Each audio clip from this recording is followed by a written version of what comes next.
AK Red Specs, and I'm here with Yeah, my yeah. co-host and brother, Papa Wolf, AK Alpha Moon. And this is food for thought, baby, for everybody out there who's listening. Big up, big up.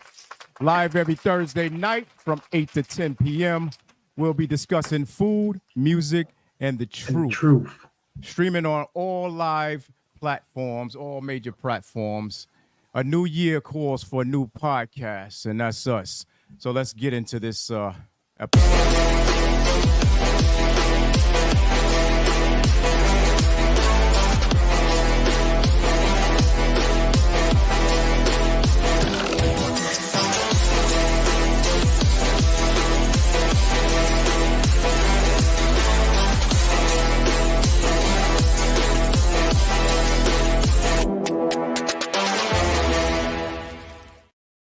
Yeah. What's up, y'all? What's What's going up, on, y'all? baby? What's going on, baby?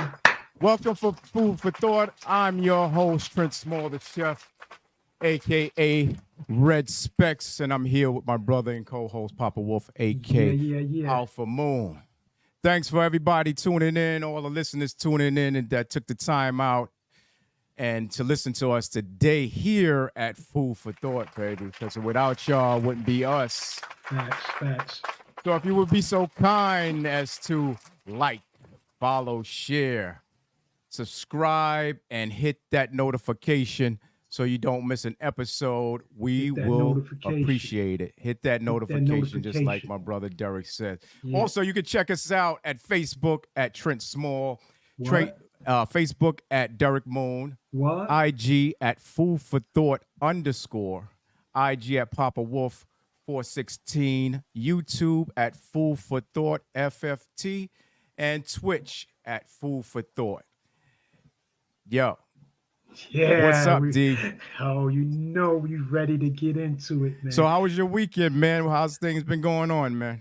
Man, weekend's been gone. I'm on pins and needles right now, waiting for the little princess, my grand, to come to the world. Oh, Wifey's in the yeah. hospital. Sniper is in the hospital right now, ladies and Well, his gentlemen. wifey, Sniper yeah. came on last week with the Wolves, and he was gonna be a dad. Yeah, And man. today his wife is in the hospital right now. Yeah. Big up to them. And Papa Wolf anytime tonight. Pins and needles right now. So, we just going to get it in. You know what I mean? So that's it. You know how I go. You the grandpapa. Yeah, I'm new to this. Yeah. You new to it. I'm in it 4 deep already. 2 boys, 2 You running girls. around So like me. yeah, I'm in it deep, right? So this is gonna be new for you, man, and the experience is amazing. I mean, you have your kids, but then it's the grandkids, so it's a different element, man. It's just different. I send them to Lisa and back home to their mama. Yeah. Fill them up with sugar. Big up. That's Fill them up with that's sugar it. and send them back. Send it right back. You know what I'm saying? That's it. So yeah, man, that's about what's going on the weekend. We just sitting around waiting on pins and needles, waiting for see what's going to happen. Sniper hitting me. Right. We just going back and forth. The brothers and sisters, big up to all of them. Everybody waiting. You know what I'm saying? Everybody. Yeah. Everybody's excited, man. Everybody's excited. And you and your wife, man, y'all should be. How y'all feel about this? How you feel? We both, me and Lisa, like, yo, we like grandparents. It's like weird, you know what I'm saying? Weird in a good way, like, you know what I'm saying? It's like, yo, grandparents, like, yo, man, you know what I'm saying? I'm like, half of that. You know what I'm saying? I'm grandpa already. Yeah, that's like the big up to the twins, John and Eric. You know what I'm saying? Jay wasn't feeling good. He's doing a little better now. Yeah, big up to my cousin, Twin Destruction, 119, hold us down. Even them, they tell, back in the day, they tell me, yo, grandpa, like, everybody grandpa except for me. Yeah. And it's going to be weird when they start calling you, grandpa. Oh yeah. That's that I had to get that in my mind for a minute, but it's here now and it's all good, man. It's like, I'm just excited. I'm like, I can't wait. You know what I mean? Yeah, so today we have a profound topic today. Wrongful convictions and incarcerations. This one is called, this episode, man. And and it's real close to us, man. Yeah, There's a definitely lot is. of brothers and sisters, even not even brothers and sisters, any people out there that's wrongfully accused of a crime, and you're sitting in jail, man. I can't imagine, man, because I'm not there, so I can't imagine. Yeah, And we're going to talk about that today, man. yeah, man. We You got know, to because get into that, man. according to the National Institute of Justice, published in 2023, right? Hmm. Studies estimate that between 4 and 6% of the people incarcerated in the U.S. prisons are actually innocent. Wow. So if 5% of the people are innocent, that means That, 1 out of 20 yeah. criminal cases result in wrongful convictions. You Mm. know, wrongful convictions or convictions of a person that uh, Was had a wrongfully accused. crime that Yeah, they didn't commit. Yeah, is one of the greatest distortion yeah. It's of the like your criminal voice. justice system. Yeah, your voice You know being what I mean? suppressed. You know what I mean? Your voice being suppressed. You're trying to tell people I didn't do what I did. Exactly. I can only imagine. I can't even imagine, man. You know, as far as 2023, this is from 2023 from the National Registry of Exonerees, the records that they keep, over 3,000 cases of wrongfully convicted people in the United States. 3,000. That was in 2023, and we just left 2023. Yeah, it's like right around the corner. And You know what I and and mean? and and, and that's crazy. That's Yeah, crazy. I mean, I was looking at something. I had pulled something up if the FST audience allowed me to elaborate on this. But check this out, respects. Hmm. This says I just pull this up. Like this is about the Central Park Five. Yeah. We speaking about wrongfully accused and stuff. So the Yeah, Central they Park wanted to be jogger with him. case, yeah, Hmm. the Central Park jogger case, for example, in 1989, it was also known as the Central Park Five case, resulted in the wrongful conviction of five young men of color from unprivileged backgrounds. Right. Their alleged crimes was attacking and assaulting a white woman who was a jogger in New York City Central Park. At the time, somebody had to be accountable for the actions. So the police arrested these five men and charged them with crimes despite the concrete evidence. Yeah. Each served 5 to 13 years in prison until 2002, where DNA evidence set them free. Hmm. Hmm. Remember, the DNA evidence that they had, I believe, but I know one of the projects that one of the organizations, I should say, that did this was the Innocent Projects, and the Innocent Project was one of the first uh, organizations to, if I'm not mistaken, to get people off through DNA exoneration. You know, Right. Right. Right. Right. that Right. was, I find that like all of these years, people locked up for they could have, if they would have had the DNA and stuff like that to Yeah. test it. Yeah. You know, Yeah. hopefully, third, like we call him, he'll be able to elaborate that more and enlighten us and the FFT audience on this type of stuff. You know what I mean? This type of Exactly. situation Exactly. because it's real knowledgeable. Yeah, because a lot of brothers, and sisters, are locked up, and you know, this DNA thing came about and changed the whole It game. changed the game. It It changed the changed the whole game. game. You But know. along with the DNA changing the whole game, it's like there's things like I want to know, how they reach out to these people that's there, to these people that's locked behind bars, got to pay this amount of money, what organization? It's so many questions that need to be answered that the FST audience probably do. Y'all make sure y'all go online, y'all hit us up in the chat. Especially when third come when Darrell Jones get here. So if y'all got any questions or anything, call in. The number's going to be up there. This is going to be a real educational show. It might save a life. It might help someone. And we're here to give you that knowledge, that truth. You know what I mean? And that's what it is, man. Exactly. Exactly. Didn't you and the twins, which is our cousins, have an incident in Central Park the same place where these guys were back in the days. And it's Yeah. crazy because it could have been you guys. Can you elaborate on that story a little bit? Well, yeah, it was around in the in the early '90s, late '80s, Right. and and it was like me. Big up to John Eric, me, John and Eric, and cousin Dave.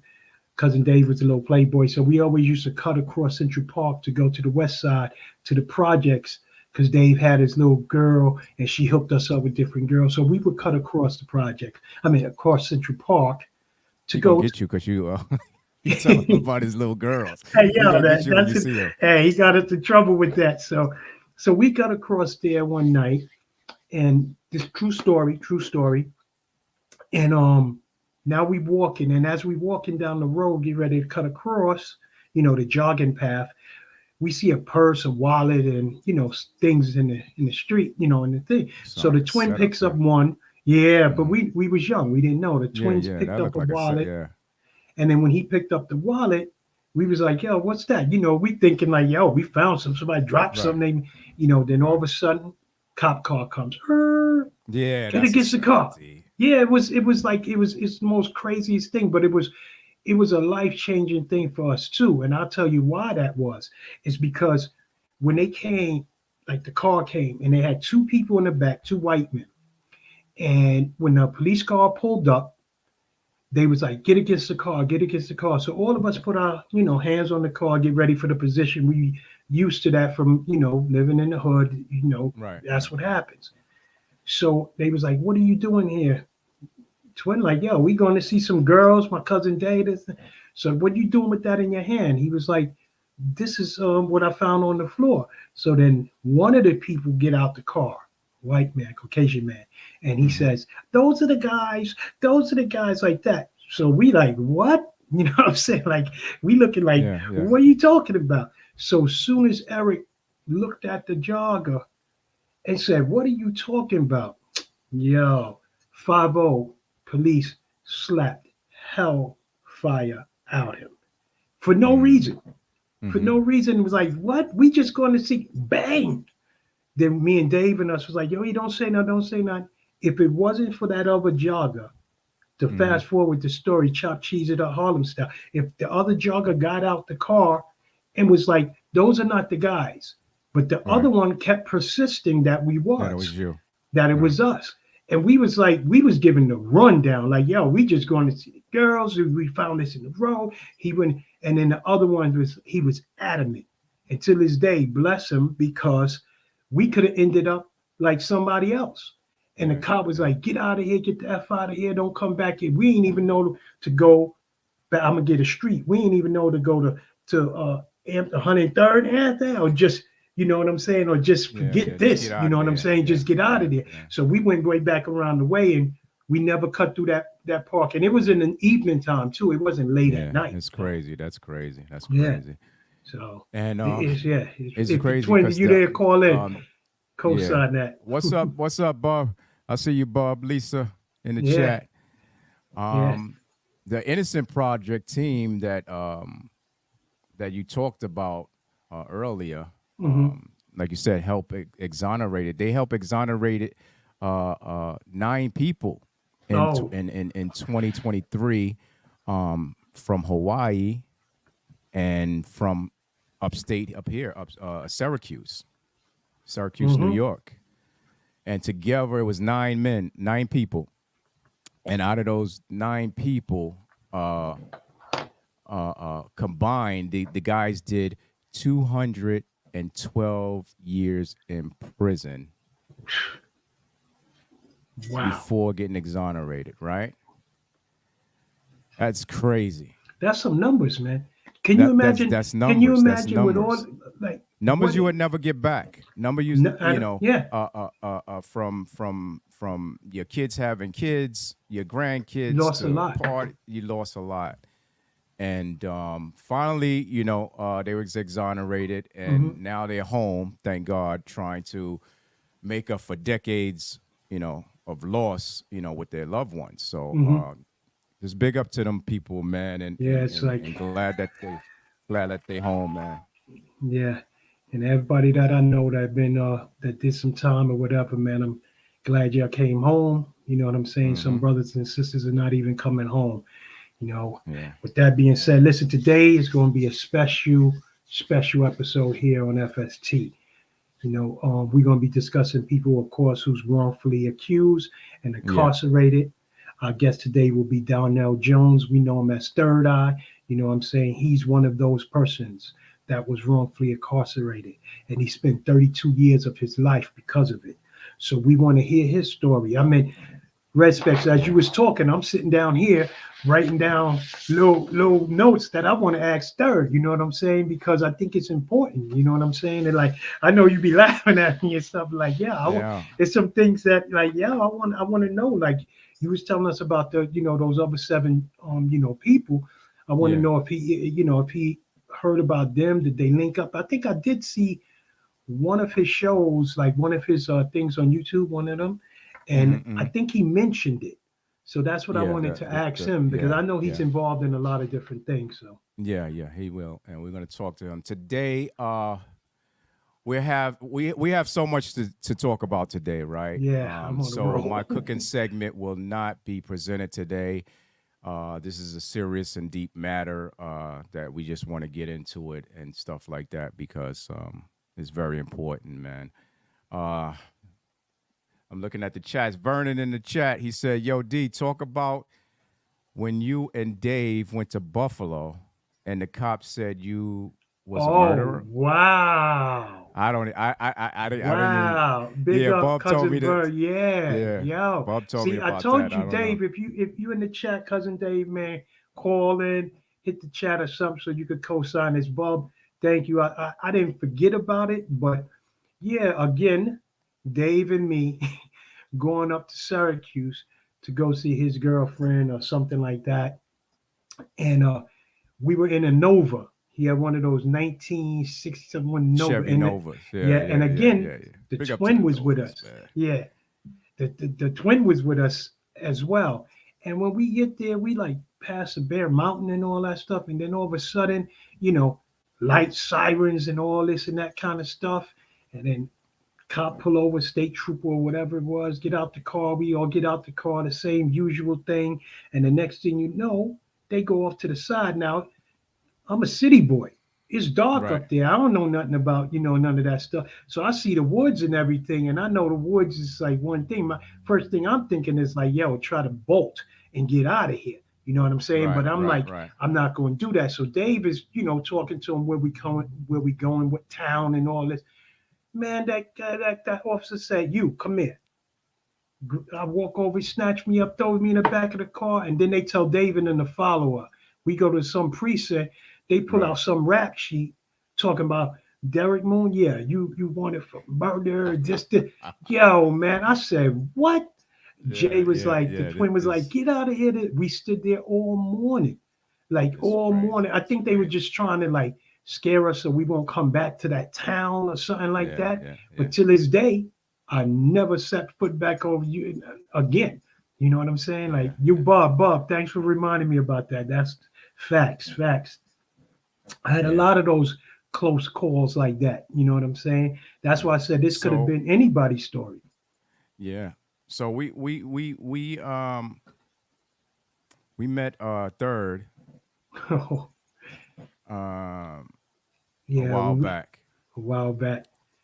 So this gentleman, man, we knew for many years, man, Yeah, and never laid eyes on him. Well, I laid eyes on him yesterday because we had to set up for this episode today. So Bob Wolf. Me, I don't see that him was the yet, but I first know time I'm I eyes on seen him face to face. Well, camera to face, I guess, camera to camera, camera. whatever you want Yeah, to say. Um, D haven't seen him yet, mm, and we were doing a lot of stuff with him yeah, from while he was in prison behind the and wall. behind the walls. Yeah, Yeah, yeah, yeah. yeah. We was doing a lot of stuff with him. I mean, I remember the first time I'm gonna let him go into it. I don't want to go too much into it. Let Yeah, him yeah, do yeah, it. But yeah, yeah. but the first time we met him was Chris P. We did the show. All of us. I think BR was with us. Black Rob was us. think he was just there, but he didn't perform with us enough. We had a performance, and I think he came out and showed love. And then Third had the magazine, Darrell had the magazine and everything, and then his people was there, you know. So they didn't have a table or nothing like that, or they was ready to set up or whatever. So Chris P and them was like, "Yo, we all showing love. Y'all want to get down? We got plenty of table space." And from that moment on, they were very professional. We went on to do a lot of other things with them little video clips and stuff like that. And from then on, you know, I let Third tell it when he come. I don't want to, you know, I don't want to spoil it. You know what I'm saying? I don't want to spoil it. But it's been a good, you know, thing for us. And like you said, I had an opportunity to go on with y'all when we were doing the setting up everything, but I chose not to do it because when I see the brother, I want to see the brother. You know what I'm saying? So you ain't really had no choice because you are a tech guy. So you know what I'm saying? So you had to do the host thing and the tech thing. You know what I'm saying? That's the beauty of me. I can sit back sometimes. You know? So we got a news break, and after new break, we're gonna show a clip, and then we're gonna get into getting my brother down here so he can vibe with us. Yes. Let's ride. Okay. Let us ride, sir. Let's go. Oh, what's Pinky. up, PK? Pinky in the building. Pinky in the building. He looked like he's he looks you good, stunned, like Pinky? he don't even know he's here. You there, Pinky? You on? You there? You on, baby? How you doing, man? Unmute your mic. Unmute your mic, I guess. He said, I guess because you got those things on. Take those out. Hold on. Let me, Pinky live. Yeah, you might have to use your phone. Well, we gotta get Pinky in there. Yeah, we come back. Let's get into this short little video real quick, okay? And we get back to him. They asked me, could I identify him? Is he in this room? And it's obvious who's on trial, you know. And I told him no. I'm not 100% sure that that's him. No, I couldn't. As you know, nobody identified me. 7 witnesses, nobody picked me out. Nobody in court said that's him. Everybody said, no, I can't say it's him. 7 witnesses unable to identify. Nobody's never identified me in court. This was not only an eyewitness identification case, but it was an eyewitness identification case where not a single person actually identified him in the courtroom, and where every single one who gave a description that didn't match him.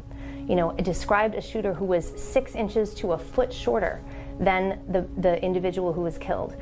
Mr. Jones is 6 feet tall, and the POW, Mr. Rodriguez, is 6 feet 1. They're 1 inch apart. No one would have mistaken them for being substantially different in height. Yes, sir. That's crazy. Yeah, that's crazy. Pinky, you got that out? You know your headphones? Okay, yeah, we having a little difficult with Pinky. Because sometimes when you use the earbuds, it has a problem with it. So if you could use the from your phone.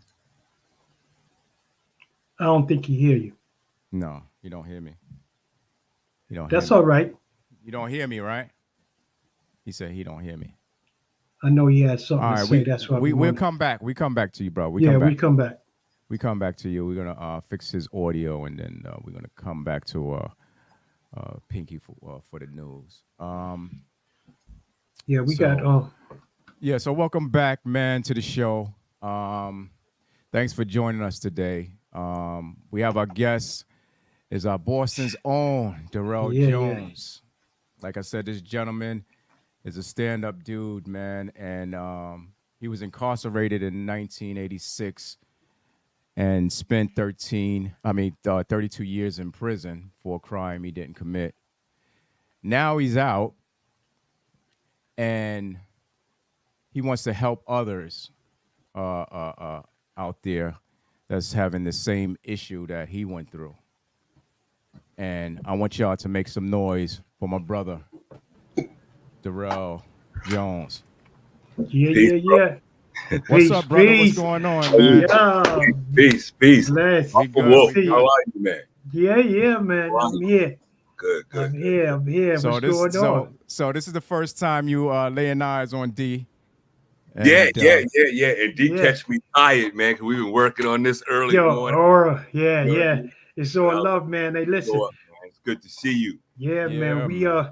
We finally, lay the physical eyes on each other. You know what I'm saying? The mental, your third eye was always there because we always constantly built. Even when you was behind the walls, we kept moving and doing the things that, that we had to do. You know what I'm saying? So today, you know what I'm saying? It's a pleasure laying eyes on my king, you know what I'm saying? And finally getting to speak to the people and let them know what's going on. We're going to do what we call like Harlem chopped cheese stylist. So we want to give it to the viewers real good so that way they can absorb all this, this powerful information that we're giving. So when we start off, we just going to start off with you telling the people what happened to you when you was 18 years old. Then we're going to get into how you met us, and then we're going to get into the projects that you got going on. But for now, we just want to tell the people who you are, what happened with you and stuff like that. The floor is yours, King. Do what you do. Well, I'm going to give them a synopsis on that, right? The reason I do that because it would be entirely impossible for me to explain. Too long. Really 35 years. Exactly. But I can tell you that at 18 years old, I happened to be in this particular bar, right? Just stopped in there actually. And, at that time I was a, child artist, if you want to say, because I had just doing a show at a Roseland Ballroom. And that actually had Mantronics and a few people, you know what I mean? And that same night, man, I got an offer to get signed. Just think about that as a kid, you know what I mean? My bro, Big Chuck, everybody's there. And I'll shout out to him as well. +1 84452333335. Somebody trying to call in already. Yeah, they're trying to call in. They're going to have to hold on. Yeah, stand down. So, basically, they orchestrated something. What happened basically is this, man. While I was away, we found this evidence. So you got to think 20 years later, knowing what's even happening in your case. Because the man that I went to prison for, I never even saw his face. So that's most people still don't understand that. Like, they can't put that math together. If you see me concluded that I wasn't the guy outside, meaning I'm not the shooter. This happened outside. Didn't anyone else see it but the people outside? No one inside the bar. That means I never met the guy. So I was in prison to this day. We didn't get a picture of the person that I was in prison for till 25 years later. I never even knew the face of the person I was in prison for. They said they never had a photo of him. They had no police, even though they had arrested him. Come to find out, bottom line is somebody, man, and this was common sense for us. So I'll put the case to you. Somebody walks up on a guy, jeweled down. I'm talking about now. This guy's coming from Miami, so he's like the real Scarface. You know what I mean? Is his name. He's like the real Scarface. He's supplying everybody, police and all that. Come to find out, and somebody walks up on him with his car there, with all his jewels on, his money, and they just walk up on him and pop him and run off. I'm 18 years old, right? From the street, I'm looking at the people like, nah, don't go down like that. That's common sense. Where we from, the chains are getting snatched. Nobody's just popping anybody and running off with nothing. That's not the goal of anything in that game. You know what I mean? So, of course, those people, they can't comprehend that. They just wanted it to be. And after he was shot, I wound up coming back to the town because one of my mans in them was like, man, the police is looking for you. Because they never came. They had my mom's address. Come to find out, they had my mom's address, knew where I lived, everything. They never even contacted Boston police. Because what was really going on was that he was 1 week away from getting ready to tell on that police department. And so what happened is, it's a lot, bro. And the feds came in. You can see most of that. The feds had came in and told the police, which is the cops that was on my case, had told that department from the chief on, hey, listen, we're going to need all the cocaine now. That's right there in 85. Come to find out, the police since the 60s had been taking their cocaine home. Oh, yeah. Right? So when the feds were saying we're going to need all that cocaine, where they going to come up with that cocaine from? Yeah. They ain't got that cocaine. No. Right?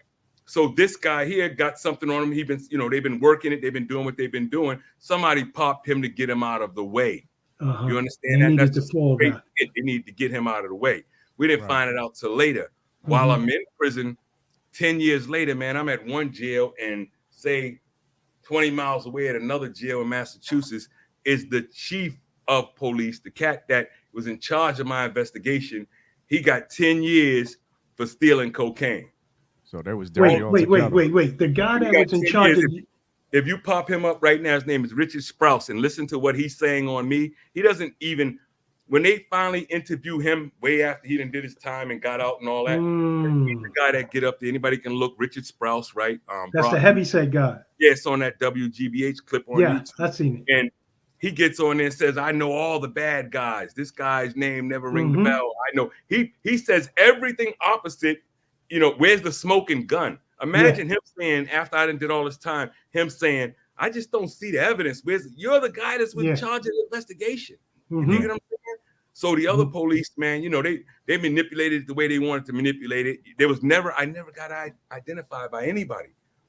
Yeah, and that's what they're saying too. No one ever said that's him. No one would ever say that, but I still was in there for natural life. You understand it? No one. It was only an identification case. There's no fingerprints. There's nothing. And it was just identification. And you see the videos, like the people are like, I'm not sure. I don't know. They don't know. Yeah. And I still went to prison. So that's my message in most of that is to try to get across to young kids, like, this is how it's going down. This is how it went down, because one, I don't know who I'm in prison for.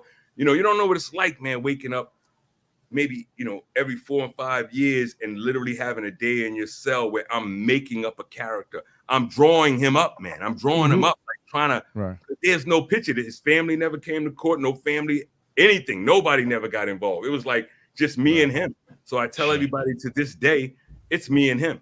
You know what I mean? You have to do me and him part, because nobody's looking for who did anything to him. And they talk about restitution and, all this other stuff. No one's even looking for him. Nobody even asks. So until this day, you've been exonerated and everything, they still haven't found the murderer of that guy that you was accused for in 89? In order to find something, Papa, you got to be looking for it. You know what I mean? Like, I'm going to find this cup and have this sip. I'm looking for it. You got to be looking for it. They're not looking for it. No one. If you go look at most innocent cases across this country, right, of innocent men and women, we often neglect the idea there's a lot of women coming out too. But if you go look at them across this country, go find the cases where they actually went and solved the person. Even if they paid somebody, go find the cases where they say we got the real killer. That's going to be slim to none. And you would think, and you would think that that'll be their, motivation, to go do those things. And I'm pretty sure that you guys would want to know who the killer was. Exactly. I spent that long of time in jail. I want to know why and who's this person that did this to me. Right. Right. No doubt about it. I mean, I still. It seemed like they just let you guys exonerate you guys. Okay, all right, bye, and it's over. Right. Yeah. One of the sad things about it is that for all brothers, and this is why I want to use the time, because I don't drive forward in life looking in the rearview mirror. I play it like a car player. It's only made for me to glance and see what's behind me. I'm going forward. But I will say, as far as information, I want people to understand it's not the idea that we're just going to prison innocently and I'm doing a time. It's what's lost from the spiritual account and what you're gaining. So in that time, I lost my, I lost my grandmother that basically raised me, my mama, you know what I mean? I lost my son, my brother, you know what I mean? Just, loss after loss. And then the family is doing that without you. So what I realized, and everybody else should pay attention to this, they incarcerated my entire family. Yeah, pretty much. Yeah. You dig what I'm saying? We actually identify because you see this human being here.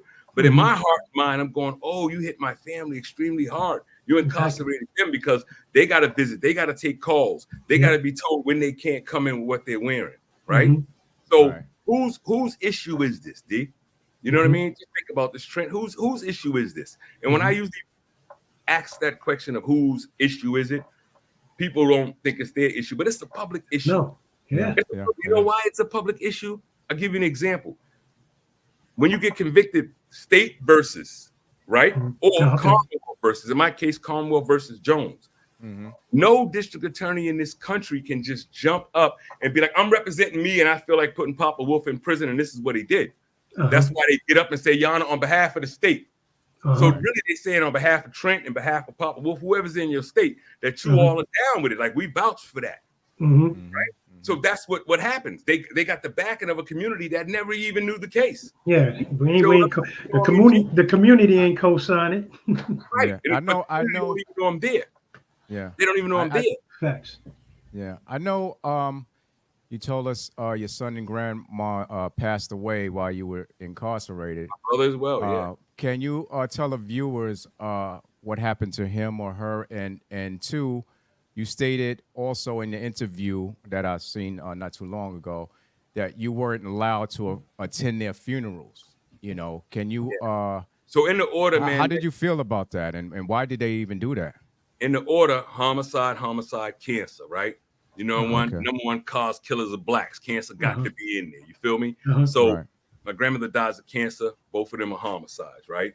You know, I can't lay out for you how I felt about it because I was going through it. So when I'm going through things, man, I don't really worry about how I'm feeling. I worry about what I'm thinking. You see what I'm saying? There's a time for thinking and feeling. That's how people, like, you know, something goes wrong and they get emotionally trying to figure it out. I don't try to figure it out. I was in crunch time all the time since I was 18, you know, being in that prison. But for me, it's more of how they went about it. You know what I mean? Of how they went about it. That when my grandmother died and my brother as well, and they were in the hospital, I could go nowhere.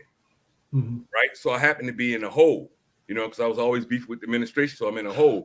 And while I was in that hole, they would just come and knock on your door, bro. Just, you know, you got a loss, Jones. They didn't like me. I was number one on that list. So it was just, that was the way I got the information. No different if I popped up on your people right now. I popped up on you and just was like, your mama died, and just walk off, close the slot. Just walk off. You dig what I'm saying? So it was one of those. And then I think with my son, I was fortunate enough because, man, I was going to the church, you know what I mean, down there and everything. So, you know, yeah, more white connects. That's the truth, right? And I was able to get a phone call in about my son, like whatever it was going to be. So since I knew I was going to get that phone call, what I did, I said, I want to be at my son's funeral some kind of way. I'm going to be there. My family didn't know anything. So I had somebody record what I had to say. And when they started the funeral, the pastor put the CD in and played it. Nice. Rocked him. You know what I mean? Myself there. But, you know, in the interim, it's what it is.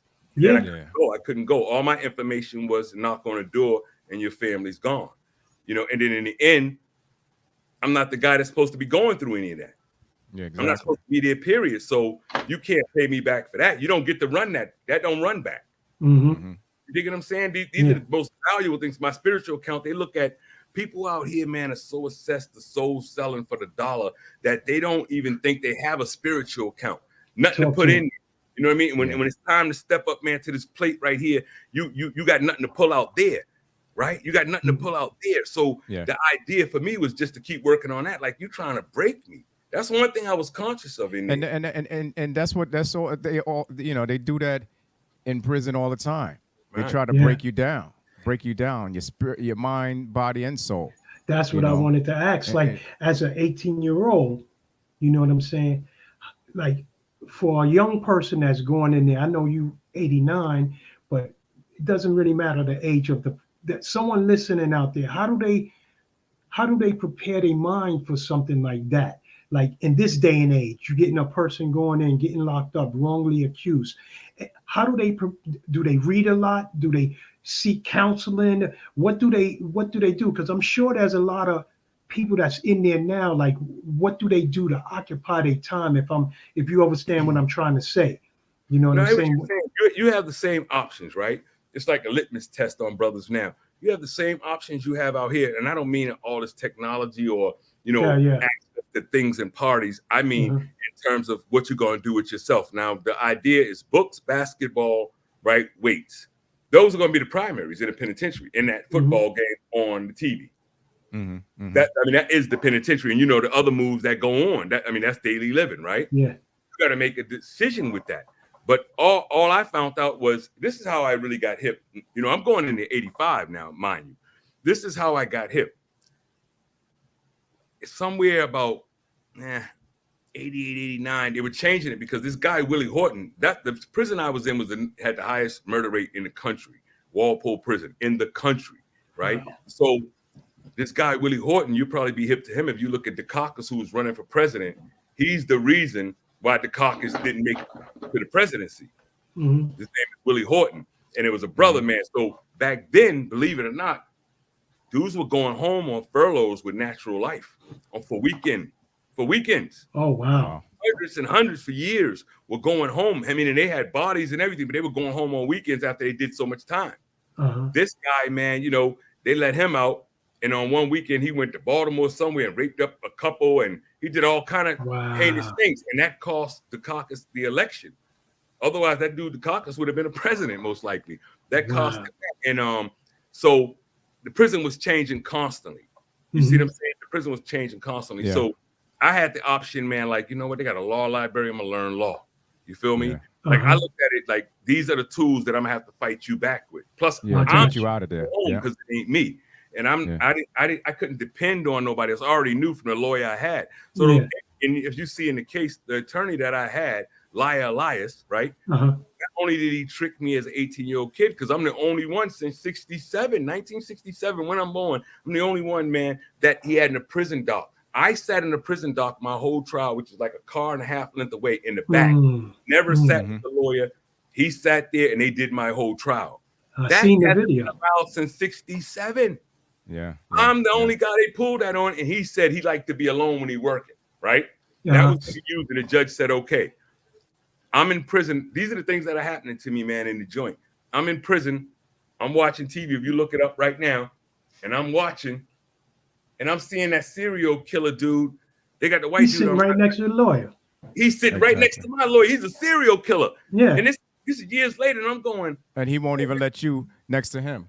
You dig? So come to find out that this lawyer actually, it's a lot on my mind, but this lawyer was representing all the police. So all the police that are trying to put me in jail, he's been representing them since the 60s. Definitely conflict. Yeah, conflict of interest and everything. You know what I mean? So here's the real reality is I would have been out of prison, right? I could have been out of prison. I had every fault in a case you could have, right? I stayed in prison all those years because most people don't know when you file that first appeal, it's cold, bro. When you file that first appeal and you don't have these issues in there because you don't know, the issues are new to you. They actually tell you waive your right to the rest of that. Like you should have raised that issue before. So I'm in prison for the last 30-something years fighting a reason why I shouldn't have to be held to that. You know what I mean? By Allah and God's grace, man, everything started coming forward. As you see one of the jurors, you know what I mean? Didn't look at my jurors. I had an all-white jury, right? And yet still the first thing the juror is saying back there, I didn't know until she came out, and then the jurors came out and they had to call them all in. And to hear her admit that there's the white guy back there telling them, listen, he's black, man. You know, they did it. We're going to get out of here. So the jury was already set before they heard it to knock me off. So it was like one big spirit that was just like, we're going to knock you off, right? You're coming off this planet for a reason. So I test that spirit. As you know, that's how we connected. Exactly. I advise people, don't look at hardship like, yo, this is hardship, right? Pressure, it breaks pipes. Put your pressure back. You see what I'm saying? You apply it too. Pressure gonna come, you apply it too. Whatever it is, mentally you apply it too. So I applied it back to them. And, the results is, being able to know my case, put that information out, get my lawyer on it, you know what I mean? Work with my lawyers on it and know my own case, you know what I mean? And have the right lawyers, man. Shout out to my attorneys, have the right lawyers that they did their thing. They did their thing. They did their thing, man. They did their thing. It took years for me to, put up on them. This is what it is. But I knew my case. I learned the law. So by the time I had it boxed up, man, I had the best of the best. Put it like that, right? The best of the best. I mean, you go from if they want to say poor black boy to being able to say I ain't never had much. And then all of a sudden I got the best of the best. You understand that? Meaning I got my attorneys, the office alone, just on the other side. These are the guys that believed in you and they knew what was right. These are the guys that were just like, we going all in. You know what I mean? I want to ask you another question. Because I can't imagine, like I said, leaving to go home. After doing so many years inside, what was that feeling? You know, you got Coming older, home and get adjusted. new technology has changed, the landscape has changed, everything has changed. No, technology didn't change because there was no technology. You dig what I'm When saying? you was saying, I yeah. left everybody with one dude might have had the big phone. You know what I'm saying? Like No, we I'm got. saying outside, the technology outside. When you Yeah, came yeah. outside and you came outside and you said, whoa, what did that feel like? First, I felt like we got to press a bunch of buttons to get to what we're going to get to. Like nobody talks no more. And the only way I'm going to know how you feel is when you crying on Facebook or you tell me what your sister did or your mama did. And I was like, oh, all the communication is over here. Like people don't talk to people. People talk on here. Yeah. You feel me? Like you don't just got pull up in the hood. You don't just pull up anywhere or go to the park and just start kicking it with nobody. Everybody's in their own zone. So I thought that was odd. So it just gets odder. It never got better. This just gets odder to me. You The informational highway got is odd. That and not having informational access to it, bro. I'm incarcerated. So the phone, you know how many phones, man, I've had? You know how many phones I've had just because I couldn't operate them? Like, at least, bro, I'll send you a picture of the box. Papa Wolf know, because you would see we know, had chop cheese it up. You know what I'm since saying? I've been out here, I've had 20 phones. I got 4 now. You flip phones, everything, because everyone does something different, and on each one, I can't figure out how to do everything on that phone. Exactly. So there's no class, right? Yeah. So this is what I want people to understand. No matter what they give you, no matter what they're gonna do for you, no matter what they say they're doing, here's what they don't provide us, right? When you come out here, they don't tell you, listen, man, you're gonna go to this program on us to learn about, you're gonna need health insurance. Yo, you got to get that license, right? And then this is how you got to pay these taxes. And this is how you got to, none of that. They don't tell you none of that. They don't tell you none of that. Really? Just put you out and give you your belongings. And since these dudes get big shots, man, to be on these big news platforms, I wish they start talking about the ish they should, right? Yeah. Because one of the things is everything you have to do, you're doing on your own. So I want you to think like this. If you don't know how to do, you're going to have to go to somebody to do. So what I'm looking at is like, wait a minute, you all are violating the HIPAA laws and all that because nobody can get into your medical records, right? Because of the HIPAA law. So if I got to go to Trent all the time and be like, Trent, what's this right here? I need your social security, put that in for you. I got other people putting this in. When I first found out, nephew, somebody, little kids, put that in, how that work right there. And then in the end, I'm finding out like, man, this dude got my whole bank. He got everything. You know what I'm saying? Like, no. He got the rundown. He got your whole rundown. Right. But that's dangerous. Of course. Because that's the situation they put you in. You don't know how to go get a bus pass and all that, man. You've been away from this world. So I invite people all the time and say, you want to have even a little bit of experience. No one seems to take me up on this. I was at the colleges doing this, but I go, just go in your bathroom, man, for 24 hours. Because that's what I lived in. Right? Where else in the world is there a sink? You know what I'm saying? The toilet, man, and your bed. Now, you ain't never seen nowhere out here in the real world where the bed was next to the toilet.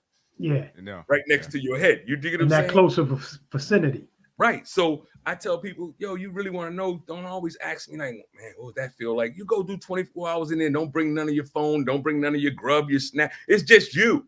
And take your Bible because that's what they're going to give you, right? And it's just you. Most people coming up out of here, they're not even doing that because they can't be with themselves that long, right? So the violence in what they did to me is that it destroyed my family, man. It messed up your health.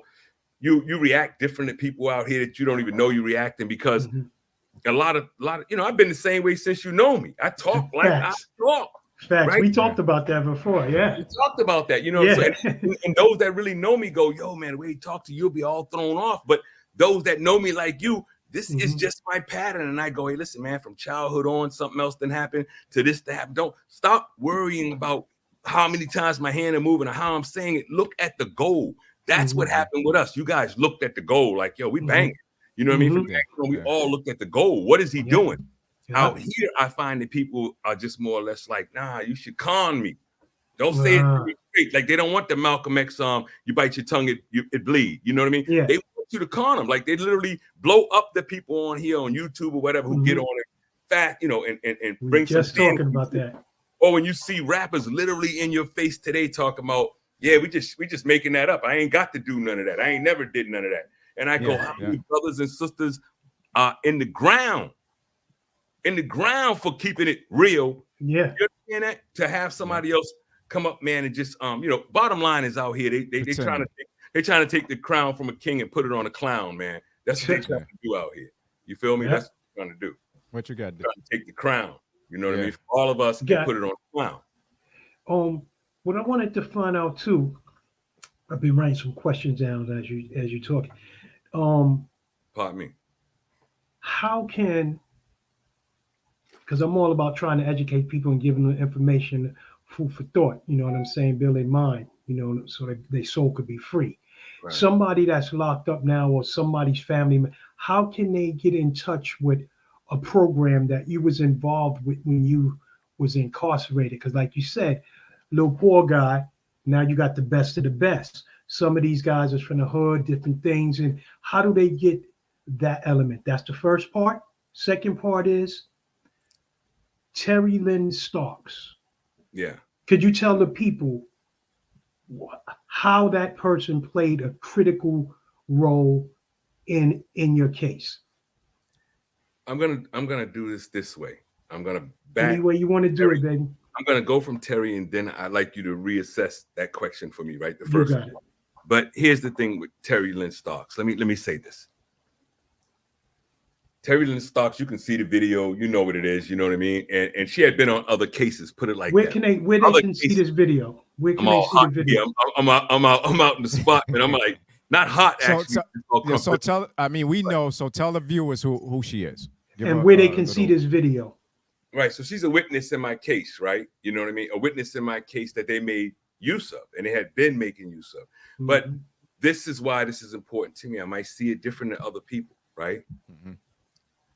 Terry Lynn Starks is among one that they used, you know what I mean? Crackhead and everything at that time to put me away. And Terry Lynn Starks stuck to that a long time, right? Unbeknownst to you, I was in a place about 3 years ago, been out here about 4 something. So about 3 years ago that I went to a program to talk at the program, do some work, and Terry Lynn Starks was there. What? And one person knew it, right? Wow. One person knew it, and they started going around the room like, "Oh man, Terry Lynn," because they didn't know. They didn't. You know. didn't know either. No, I didn't know either. Of course, I didn't know. You know what I mean? You got to understand something. See, my case is unusual. Terry Lynn Starks is not just a person they used to put me away. Terry Lynn Starks is someone they used to take my life. That's what this is about. And people, he's saying this is all on, they can watch the videos and your documentary stories all on YouTube. So it's there. This person that we're speaking about and everything like that, it's there. So all you got to do is knowledge is power. Just look it up and you'll get a chance to see everything. I'm sorry, Dirk, keep going. So I go to the program and she's there. And, hits the room and everybody's kind of like, man, that's the girl that put him away, and I just came home. I had just came. So I saw her and she saw me, and it's a room full of people. And my idea was simple. And it's the same one I stand by today, maybe odd to everybody else. I'm not going to go back, man, and have a beef with a knife that you stabbed me with. You understand? I've never seen anybody go back and be like, where's that knife that stabbed me? I'm going to break it. I want to, right? I look at it like I already won because I've come home and you're in the same condition you was in, just trying to get better. I got better. I won awards in there. I built programs in there. I found my life in there. I own things in there. Things people don't know that you guys don't know. I ran clubs. So, so you're going to get into that too. for me, it was one of those things of, I'm making a way out of no way, and there doesn't appear to be a way for you without me. My forgiveness. That's how my mind's thinking. So not only did I see, I wind up taking some pictures. I let her take some pictures with me in the whole night. Then I saw her again. And then I saw her again. Because here's how I'm looking at it. I always looked at it like, we're going to both have to see what you might believe in or not, right? We both have to come to this face to face where I believe in, you know what I mean? And I'm going to be good. Yeah. I don't got no body on me, right? And it's been good to me. Why? Then the outcome, it expresses itself. But I look at Terry Lynn and I want the public, don't do me no favors about doing anything with Terry Lynn. Do something about what they did to me.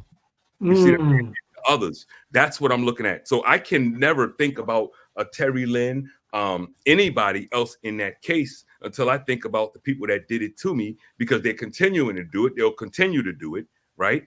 And if we don't make it plain.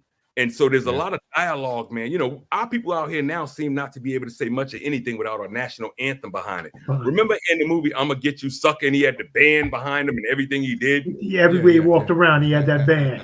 It's like, if I ain't got no band, then you ain't really hearing me. You know what I'm saying? You ain't got no band, man. I want to just tell it to you straight. You go past how I'm delivering it, right? Because you wouldn't care if the what's the guys that deliver your food here, man? Uber Eats and all of them. Uber Eats. What do I care if Uber Eats just ran 5 lights and did a whole bunch of mess and he get here? I'm not. As long as you bring my food. Run those lights. You see what I'm saying? That's not my concern, man. So it's man, just going to the question, because my mind is really just. I want to unpack that. Yeah, the other thing, the other part of the question is it's a lot, so we're gonna get into a lot of stuff though.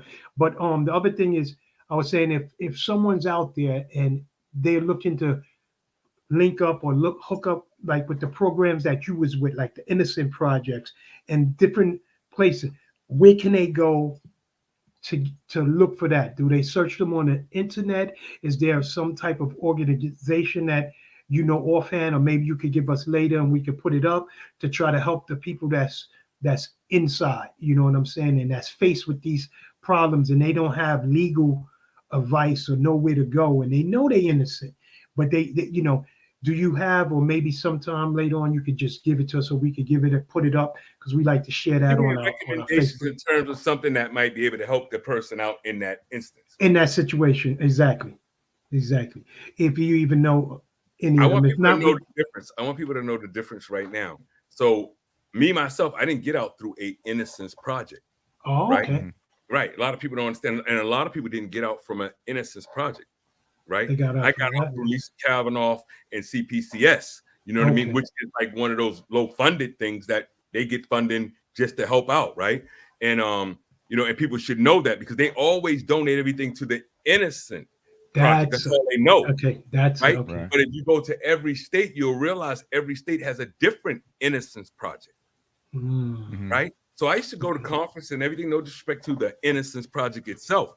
But then what I realized was like, damn, man, I don't want to be part of the project, because we gathering, but we ain't hitting no major moving. You ain't bringing us together to go do anything. We ain't marching on Washington. Nothing. There's a whole bunch of us. We just get together for a couple of days, and you know what I mean? And we got a bunch of stuff online, and people hear the name and they don't know the differences. So without the entire lesson, you know, to be able to say there's other programs, I wouldn't put my finger on a particular thing. Gotcha. But what I would tell a person to do, if you got somebody in prison, like, you know, say right now, and you're seeing this or you see anything, I'd say hit us up. Right? I'd say hit us up, because that's what Do Your Homework Media is about. I'd say hit us up, because we're gonna do it. What hasn't been done, what nobody don't want it. And you know what I mean? Move right now, baby. Listen, man, I was listening to shout out to Benny the Butcher, because he happens to be the artist that I dig. Yeah, Benny the Butcher, man. So I got to get with Benny, right? But the reason I'm saying that is because he got a song, Uncle Rick. That's the new joint, right? That new joint?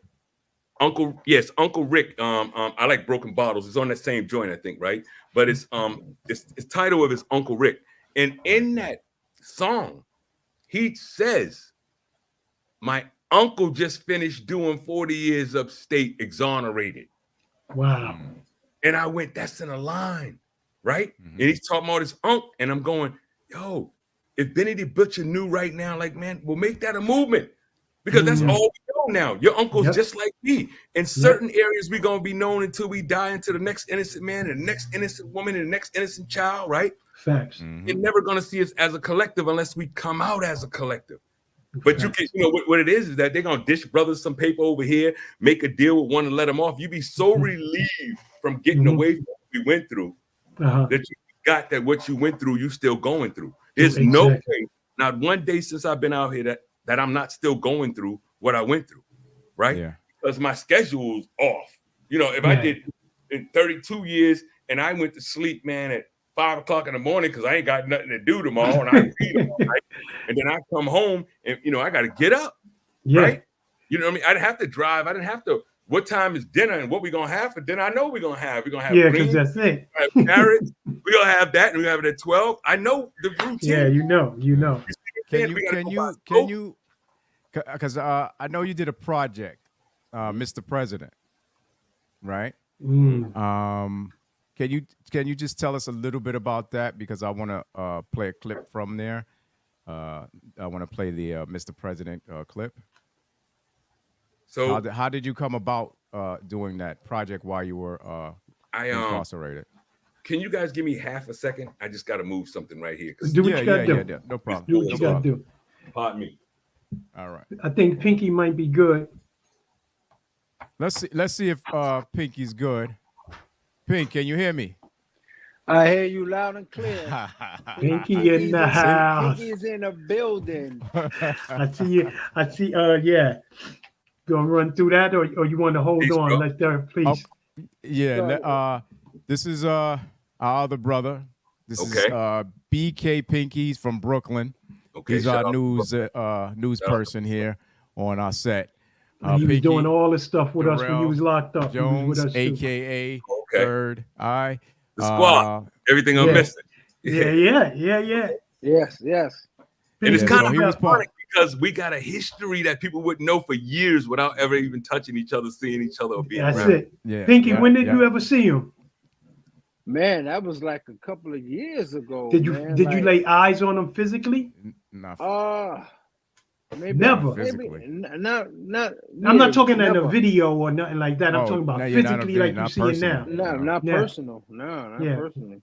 Not Yeah. personal. Isn't that something like a shorter relationships with people that I have seen physical and people that I don't know? We had relationships for all those years I was in the joint to today, right? Yeah. So let's get. You know what? Let's get into Mr. President. Yeah, let's get And into then Mr. I'll come President. back and I'm gonna Pinky, ask you hold on. about the. I'm gonna ask you about that. Yeah, All let's right? chop this up. Stay on, Pink. Don't go nowhere. Begins we the people. The Declaration of Independence tells us we hold these truths to be self-evident that all men are created equal. Yet at the time this was being said, they didn't mean my grandmother, grandfather, mother, nor me. At the time the word we was being used, the country was divided into two groups of people. One group who were still in fact considered slaves and 3/5 of a human being.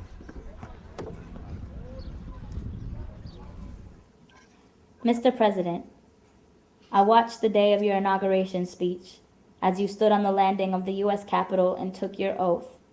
I looked upon the background, high above you, and gazed up at the statue atop the Capitol building. A statue which represented the symbol of freedom, yet was designed and built by a slave named Philip Reed, who at the time of helping mold this symbol of America's freedom was not even himself free. There have been many times that people have had to assume that they were a part of this great American history when they actually were not. Mr. President, you have Jay-Z on your iPod. Daily, I see many very young males walking around with spiritual iPods that are playing in their hearts the words of the notorious B.I.G., saying you're nobody till somebody kills you. Yet two things are clear. Sadly, Biggie did become bigger in death, and that many of these kids who have never seen their families together during a Thanksgiving or Christmas dinner meet them for the first time in a casket with their eyes closed at a funeral. In your inaugural speech, you say what is required of us now is a new era of responsibility, a recognition on the part of every American that we have duties to ourselves, our nation, and the world. Does that us mean me? Does that duty of we include those who are born into shackles of poverty, incarceration, or as your predecessor said, the soft bigotry of low expectations? Mr. President, as many focus on the budget today and talk about what will be taken from a generation decades from now if the American debt isn't taken care of, someone should say that the generation theft is not just inheriting a financial debt, but leaving a generation without even the hope of being part of their own society. So I ask you, Mr. President, who is responsible for providing these tools of responsibility? We need to change the spirit of death growing behind these walls and in these streets. Where is the will of those in charge to see this change? I'm only asking that you also take presidency over this oftentimes hidden society and require its leadership with authority, that if they can't get us fully prepared for a free society, that they at least be required to give us, in the words of Stevie Wonder, just enough for the city. Because the spirit of death is behind barbed wire walls and on our inner city streets. Mr. President, when you say all deserve to pursue their full measure of happiness, did you also mean those who strive to change while incarcerated? When you say, what is required of us now is a new era of responsibility, recognition on the part of every American that we have duties to ourselves, our nation, the world. Did that mean me? Does that mean those around me? The superintendent of my prison? And if it does, when will you make that clear? To those who are being held in the distant woods across this country, who may not even know we exist, who feel they lack any proof that finally, the we and the us actually means us.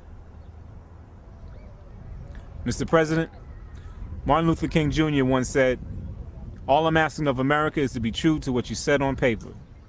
On behalf of my children, grandchildren, family, and the family of those around me who will inherit the spirit of what we leave behind, I am now asking you to ensure this country, its government, and yourself will be true to what you said on paper, so that even those incarcerated behind walls of brick or within the prisons of their own minds, and those responsible for holding us, can get on the right side of history and leave these prisons and come home with hope and the feeling of nation.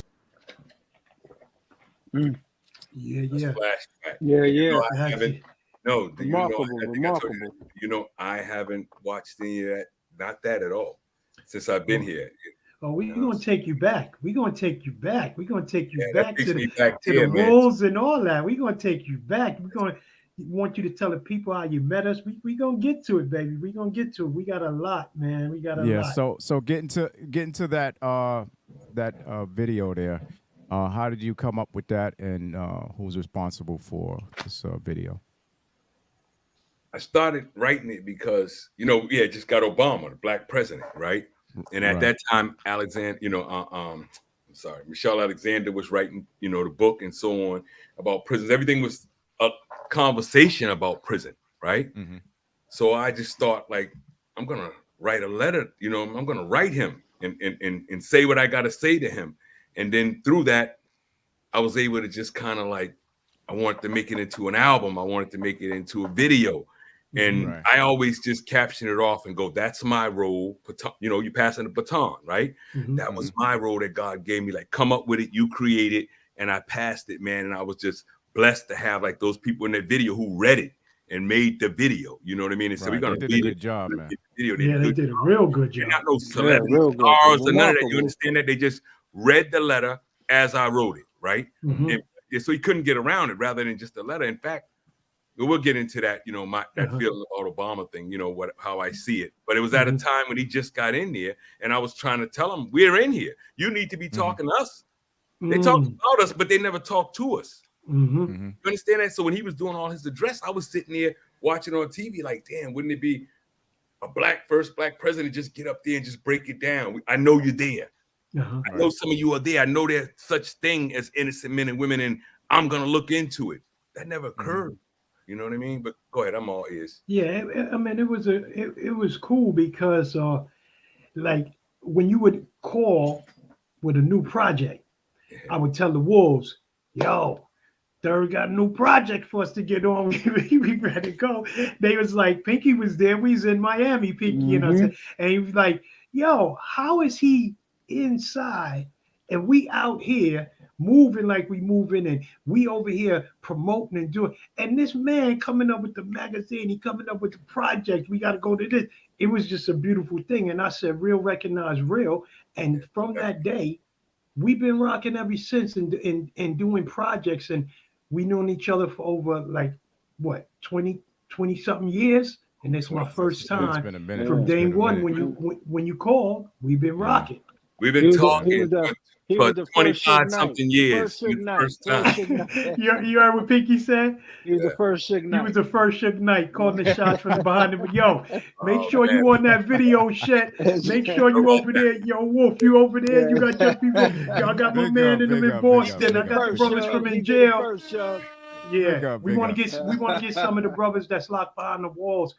We're gonna talk about that too. We want them get them on the show. We gonna do it, man. They gonna hear us, man.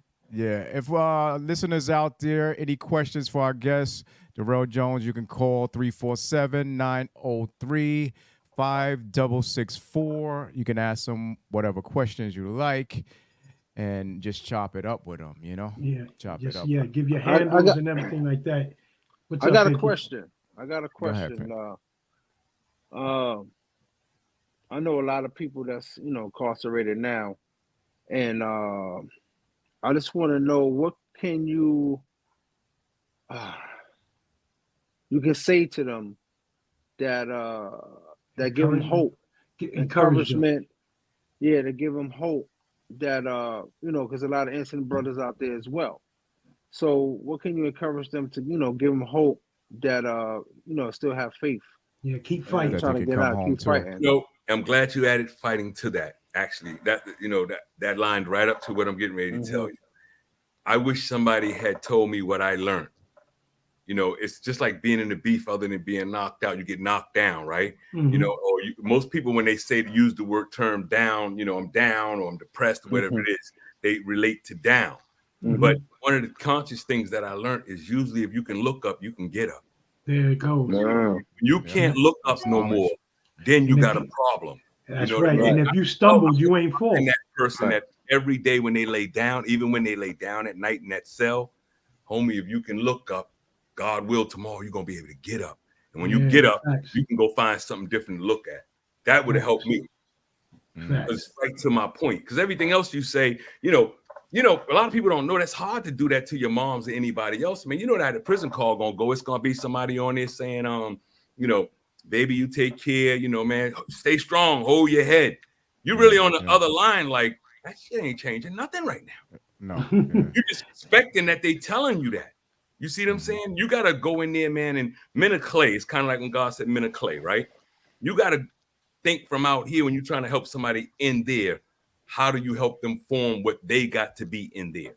Because you can't be in there and be nothing. That's where dudes get confused. Yeah. As soon as you allow yourself to be nothing, that's what they make out of you. And that's why you come home and you're going to go back and all that other issue. Because that's what they tried to mold you to.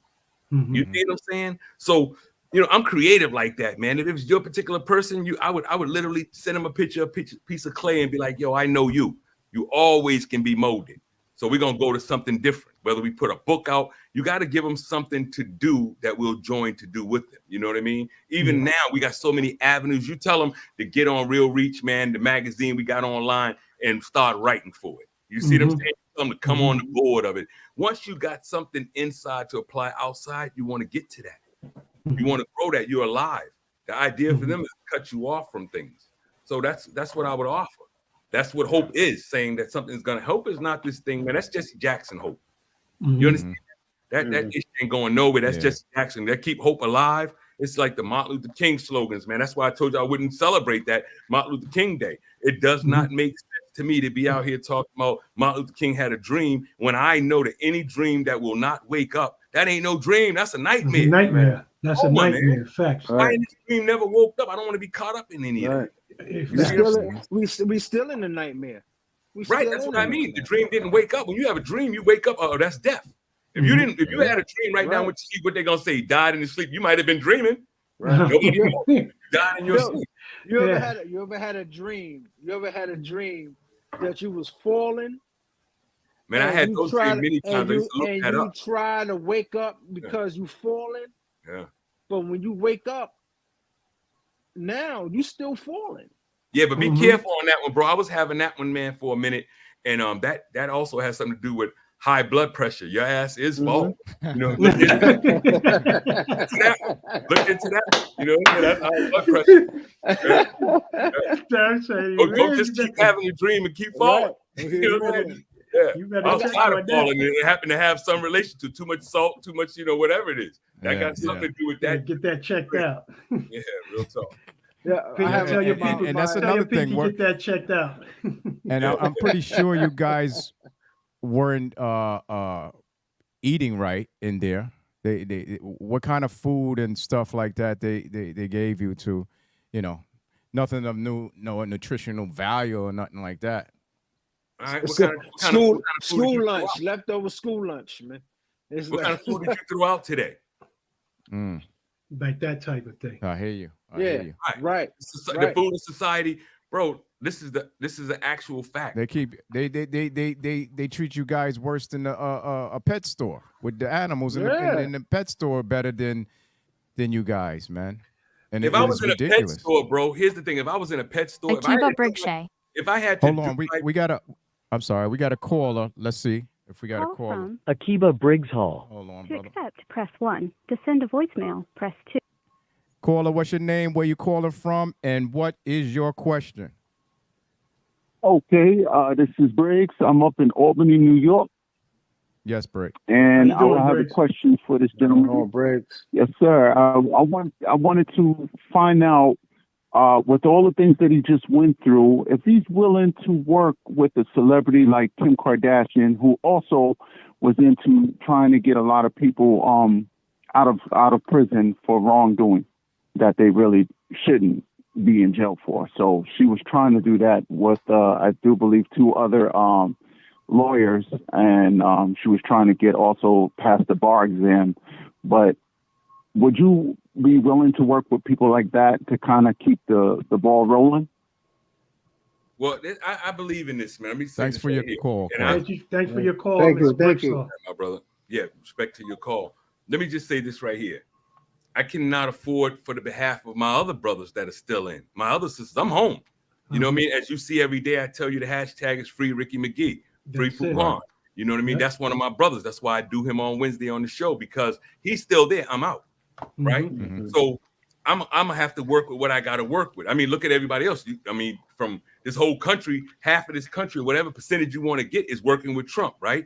And in fact, an issue I'd like you brothers to take on and us to really deal with is the fact that, you know how many of my brothers inside and outside, that's where Obama relates. This letter, winning the war, all that is because Trump actually made a move and got them brothers free. See, when Obama was there, he freed the brothers.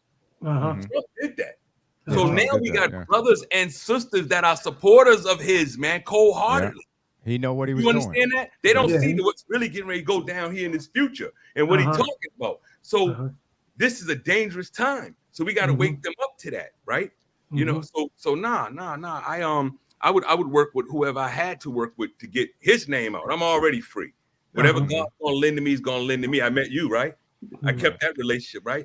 I don't remember in prison not having hundreds of people around me doing things from what visions he gave me. How was that possible? You know what I mean? And why did I have ideas different than somebody else that's not even out in the world and they work? So I count on that. You know what I mean? If that leads me to Kim and that, you know, we've been there in a way. We'll talk about that one day, but we've been close to that. Remember, we've been right. You've been with a lot of people. We've been knowing and you. We've been come seeing me too, right? I'm not opposed to working with them. What I'm saying is, here's the danger in working. It's just like going to MSNBC or anywhere else. Here's the danger of everything that's happening unless we're paying attention. How many times do somebody have to tell you, man, that's a red light and don't go through it when you see trains going by? Not too many times. Especially if you're in the back of the line and you saw like 3 cars get smashed up, you ain't doing it, right? How many times do brothers and sisters and men have to come out of prison and be like, yo, they took 40 years of mine, 50 years of my life, and tell you the same thing before you feel it? One of us is not enough to feel it. Yeah.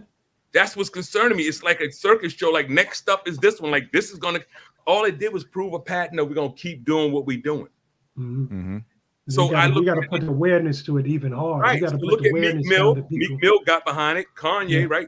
And, got behind it, man. Supposed to be helping Larry. Look at how it turns out, right? Yeah. It doesn't, because if God didn't ordain you to tell a story that's not your story, that you didn't live, you see what I'm saying? And he didn't ordain you to go. So that's why many of our brothers, shout out to my brothers, Central Park 5, we all get together. We used to get together, we still do. We got a conference coming up now. And, we get together and they bring all of us together. It's like a 2-day thing.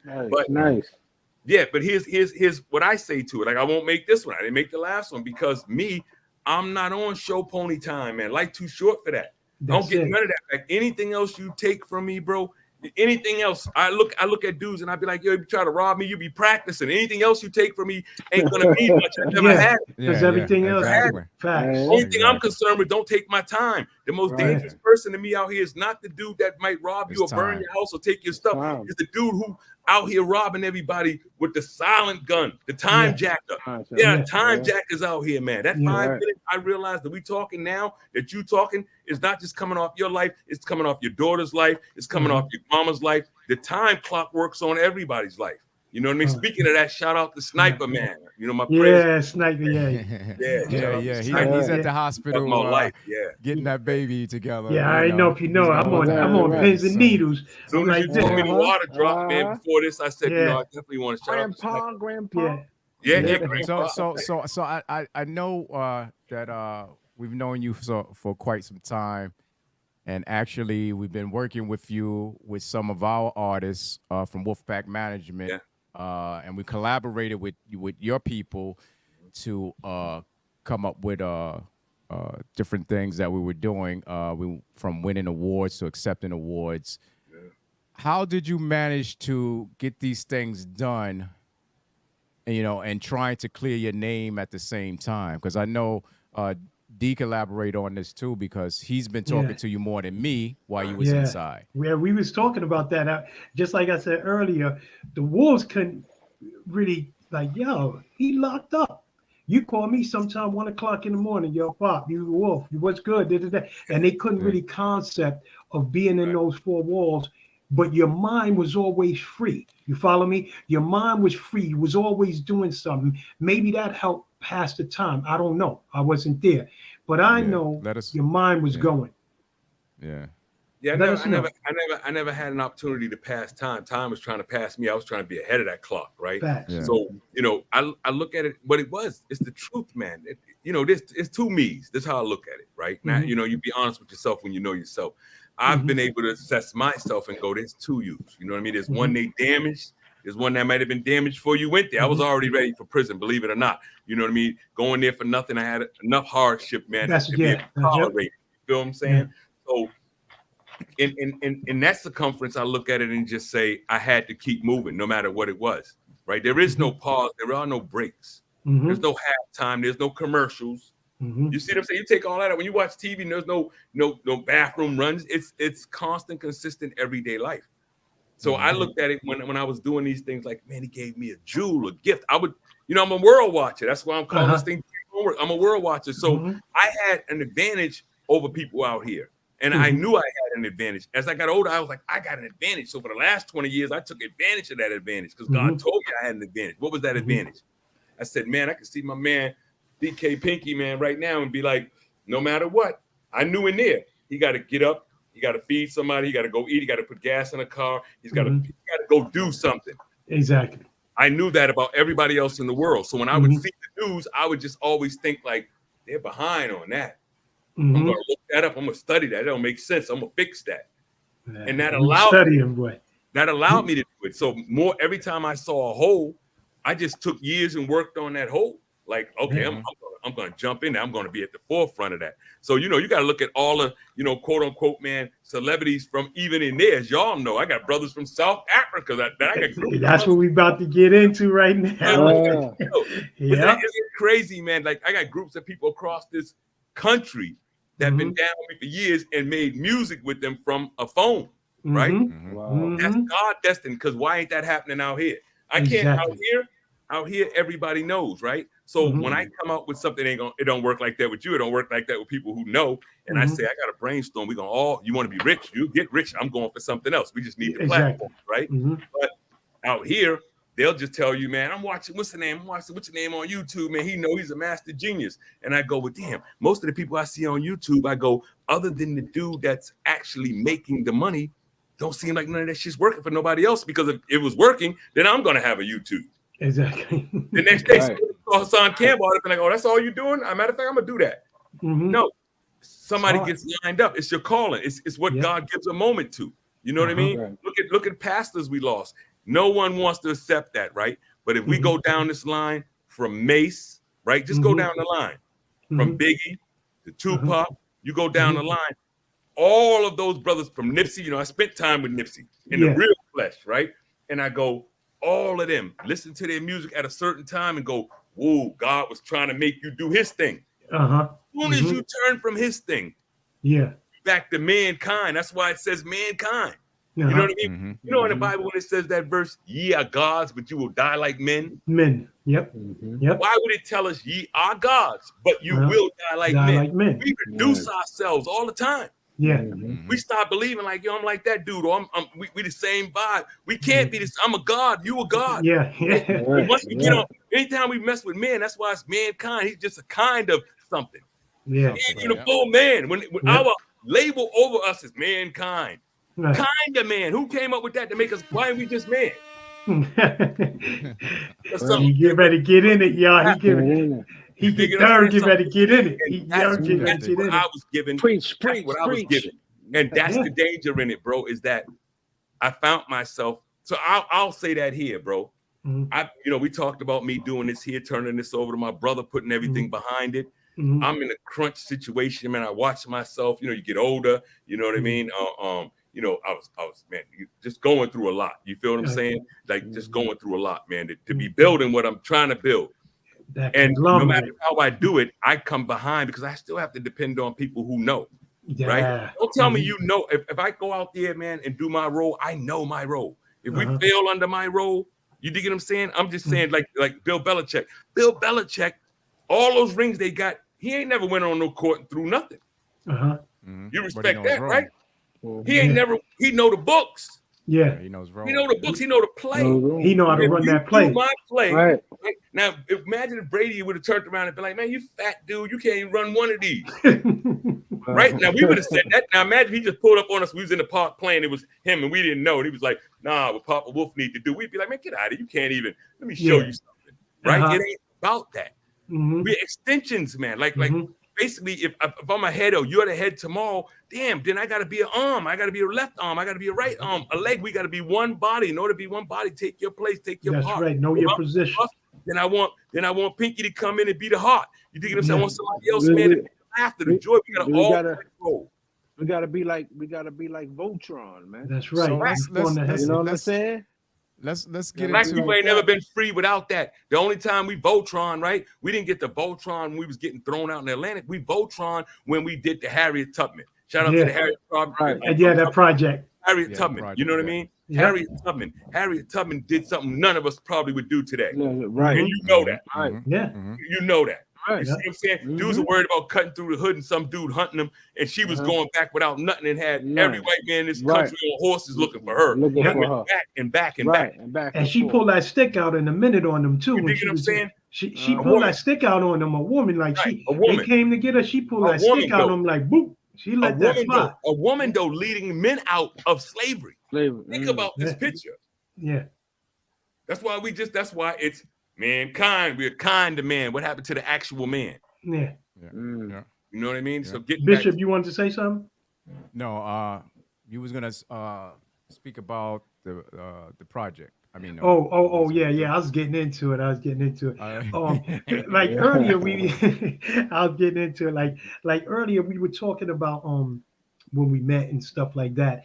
And I remember the first time I got the call. That's the first time I got the call. We did the little show we did with Black Rob. That's when we first met. And actually we met the next day. So now we getting into how we know each other and stuff like that. So Bishop, let me know, because I go when it comes to third, I start talking. Yeah, because of third, and I don't do YouTube and all like everybody else in pod. I'll be myself. I'm getting some water if you guys. So right, you say you don't do the YouTube. We already know we got water and everything else. Right. But just for the viewers, so I can tell the viewers, excuse me, we met third. Everybody get watered up, calls for a new kind of podcast, live every Thursday. Since we hanging out, I figured, man, I can make it easy. I ain't thinking about no crowds. I'm thinking about you, man. Yeah, that's how it is. We build it. So when we first met third, bless up to my brother Chris P, bless up, right? All of us was doing a little show, and I think, like I said earlier, BR Black Rob was with us. He wasn't performing; he was just hanging out with us, and boom, boom, boom. So we had our merch and stuff set up, and then third, which we didn't know at the time, but he had his people there representing, and they were very professional. Like I said, doing what they do. They had magazines, t-shirts, all that. So they didn't have enough room on the table or whatever. So Chris P was like that, you know, we spread love like that. That's Wolfpack. With our love forms power and knowledge, you know. So he was like, y'all don't gotta put y'all stuff on the floors and stuff. He said, we got plenty of tables, put it up here, y'all do your thing. We introduced ourselves, gave our cards, they seen the performance. That was it. Me and Chris go back home. We had a couple of drinks that night. We go back home and everything. Next thing you know, I get a call. Yo, I want to thank you for the correctional facility. I'm like, who the hell is this? Well, they call Chris P, right? So P said, yo, somebody calling for you from jail. I was like, what? So I was like, it was early in the morning. I'm like, yeah, this DJ Third Eye, y'all helped out our people. And from that point on, to this day, sitting right here. Yeah. I've never seen them, but we did stuff from Africa. We got the United Nations Award. We're gonna get into it, but when we get into those things, we're gonna stop and we're gonna let you tell it, because it's your story. We just here to help narrate it. You follow me? Mm-hmm. Follow. T, drop the joint. All right, we're gonna get into this video. This is man, we got some tough music on there too, man. Oh yeah. This is your video. Yes. What Beautiful Never Dies. Okay. If you want to elaborate on it, before we play it on. I never use my anything, right? Okay. You know what I mean? My anything, because there is no my. Tomorrow somebody will have everything I got on and packing it. Who knows, right? But the reality is, you know, What's Beautiful Never Dies was a collective at that time. You know, other individuals involved. I was in a relationship, so on. But it was the right moment at the right time. How did I come up with it? Was because my son, so my son passed, my grandmother rather, in 91. I just had that slogan like, she can't be dead. She's too beautiful. You know what I mean? I just stuck to that. And then by the time this happened to my son, my thing was, when you live with the cats, man, it ain't like living with the bad cats. People look at it like the bad cats. It's the bad cat that don't want to grow up. Right. In jail, the worst of the worst didn't bother me. The one that didn't want to grow up, like no advantage, he was still on the same thing every day, even though he's already in jail, right? Mm-hmm. And I kept saying, damn, man, if we put music behind all these people that are gone, they would never die. You'd have to hear that. You know what I mean? So let's put a song. So I started, came with the idea, just reach out to mothers. I didn't know them, you know what I mean? They had lost their kids too. And then grabbing different people, artists, and saying, let's make a song for them, which I'm trying to do part 2 now, you know what I mean? Solo. And really, that's what I was telling. I wish artists had did it. I was going, make some music for some real life people that went away and give them their own, like we did in the album. That's another album. You know what I mean? So, and shout out to the Odom family. It's a good feeling to me to have been in prison all that time and then come home and, see the Odoms or see Minister Randy, who has the album of Obama. That'd be like, man, I still, and show me they CDs. Like, I still rock this in my car. Appreciate that. For me, that's a good feeling to know that a parent that I didn't know who had lost their kid at 13 and so on, that they held on to that. You know what I mean? As you know, it was done into video form, showing how it was put together. All I did was just use the vision he gave me and had the idea. Same way with us. Just have the ideas and just say, believe in my idea. If we do it this way, that's going to work. And I'm glad that you got the parents involved, and with a lot of help. Give you a really good feeling when I watched this video, because I watched it a couple of times, man, over and over, and it's very touching, man.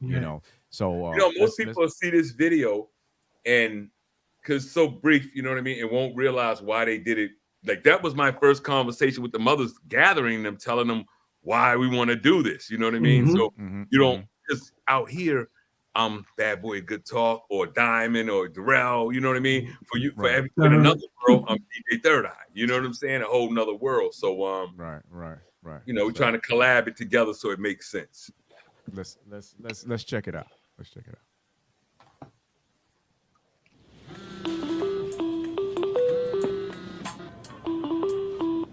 Hello, good afternoon, everybody. Good afternoon. First, I appreciate everybody coming and participating. And to all the mothers that have taken a loss, I feel your pain literally, because I've taken it with my own brother and my son, as some of you may know. The reason why I was talking about what's beautiful never dies and the living monument is because the idea is to have to hear what you went through. To have to hear it in song, to make the whole world, to make the community hear so they can't avoid it. Teresa Perry had to bury her child, Jermaine's gone. And who could understand the pain of a grieving mom after the rain came calm and the world kept moving, and yet no one arrested for the shooting. 12 o'clock in the afternoon, and I guess they followed him. And that's when they did this to my son. And he didn't know what was going on. He was just trying to go in the house. We lived on the second floor, 3-family house. They took him on the first floor, which had nothing to do with us anyway. You just needed to get upstairs. The work I've done was, I didn't just help my kids, I helped a lot of kids. Then it takes a village. It's sad that when this happened to my son, there was no help there. You know that people were supposed to be here when he got killed? None of that happened for me. I need to know, like, fear from him, like how much pain he was in. I know now, though, I know now. But just to be able to give my energy towards him to sort of fix that pain. So, like I said, there's some stuff in here I really don't want to approve of. But this is my son, so I'm going to approve of it. This is what he wrote, why he wrote. I don't care. I'm going to read it and respect it and understand it. Ma, I never meant to leave you heartbroken. Wish things could have been different. Hindsight hoping. Did the best you could, but these streets use a bullhorn. God took daddy away and then I was full gone. All for the attention. This test of people's patience. Hopefully I'm forgiven and given God's graces. Do you think it's more helpful or harmful to have his room set up like that? I consider it as helpful. One, I felt like he's not going to be forgotten. Like, I go in there every morning and have a conversation with him, especially if I'm struggling. I can't just shut it. I can't just shut that door, or, you know. I believe in keeping their memories alive. I'm not gonna, people say, Jeannie, you got to let it go. No, I don't. No, I don't. I'm gonna keep them all their memories alive. That's the important thing to me, anyway. Yeah. You know what I mean? Absolutely. It's important to me. Because they all would have made a difference in this world, and they would have made a difference. So. Be on your way to happiness. What's beautiful never dies. So while I'm gone, don't cry. Yeah, I think it actually fits really good. It's beautiful. I work with trying to get these knives out of our corner stores. Yeah. They just passed the ordinance. Yeah. So that's my pet peeve. And that's where right most there. of them are getting them from, man. Right Exactly, there right in the corner stores. Exactly. You can go buy eggs and milk and also pick up a knife. You were meant to do this. We're there living in the same In building. the same building. I know. We never even spoke before.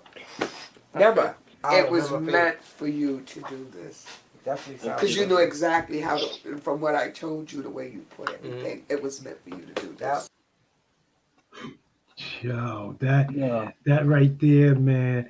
I was so. First of all, I want to say thank you. I know I said it when I was on your show and stuff.